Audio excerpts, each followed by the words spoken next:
మాటకారండి మీరు. నీలో చాలా కలుపుకొలుతనం ఉందమ్మా. అవును గ్రాని, త్వరగా కలిసిపోతుంది కూడా. మీకు మాత్రం కాస్త మడి ఎక్కువే. వీడి సంగతి మీకు తెలియదండి. నాకైతే పీచు మిఠాయి పుల్లకి పెట్టుకున్న బాలులాగానే ఉన్నాడు.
పర్వాలేదు కదండి?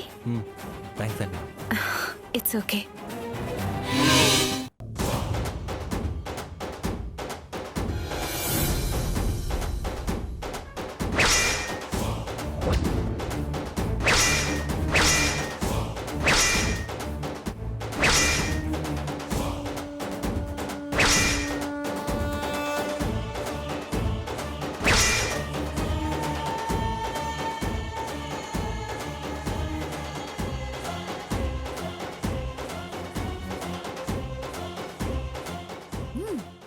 వేసి తల మీద పడేలా వేయి.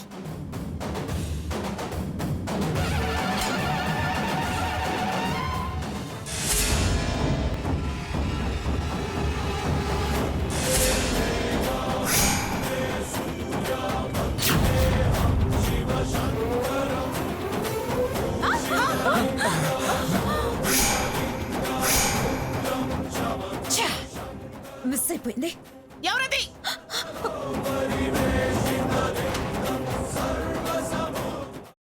అమ్మా, అలాంటి వాళ్ళది నిజమైన ప్రేమ కాదు, అది వ్యామోహం. ఎగ్జాక్ట్లీ చిన్నత్త.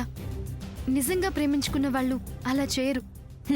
ఎంత మనసు విరిగిపోతే కన్న కూతుర్ని పట్టుకొని మా దృష్టిలో చచ్చిపోయా ఉంటుందా తల్లి?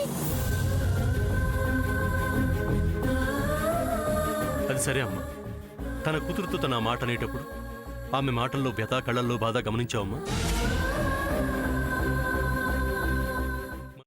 పెద్దబాబుకు బర్త్డే విషెస్ చెప్పు కూడా వెళ్ళాం కదా. ఊరికే ఎలా కాలిపోతుంది? మంట పెడితేనో పడితేనో తగలబడుతుంది.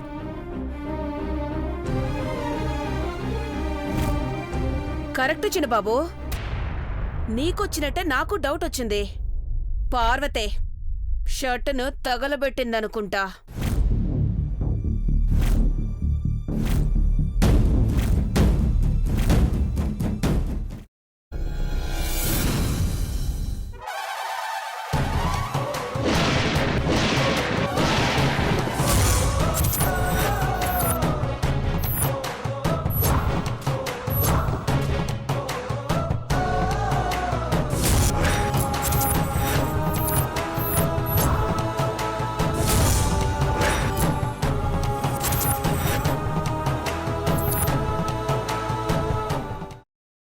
తర్వాత పొట్టు తీసేసి చాప్ చేసి పక్కన పెట్టుకోవాలి.